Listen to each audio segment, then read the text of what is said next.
Salam, hər vaxtınız xeyir olsun hər birinizin. Bu gülləri çox sevirəm, payız gülləri. Payızın, yəni simvol olan güllər deyirəm mən bunlara. Həqiqətən çox qəşəngdir. İndi ağ rəngi də var. Yəni ağ rəngi biraz yəni köhnələndə açmışı belə qızarır, amma belə olur.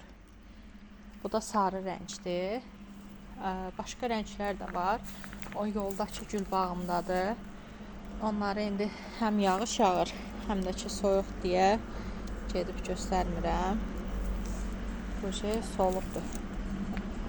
Bu da çox qəşəng güldür. Belə gül bağından qıraqda da bu güllər çıxmışdı. Özüm yolmadım ki, yəni qəşəng olsun.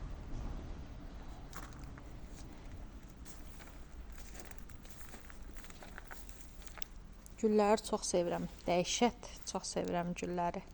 Gül bağım ona görə də, yəni 2 dənə məhəlləmizdədir. Bir dənə də qapıda düzəltdirmişəm və əlavə təkərlərdə də güllər əkmişəm. Bu təkərdə də bu kötüklər olanlar Kitayska roza gülü açır. Prosto çox böyük açır. Əlimin həcmindən də belə bundan da böyük olur. O da ki indi yox. İnşallah yayda. İyul ayında. Bu gül çox qəşəngdir. Bu da azan gülüdür. Səhifədə bilmirəm paylaşmışam ya yox. Çox qəşəng güldür.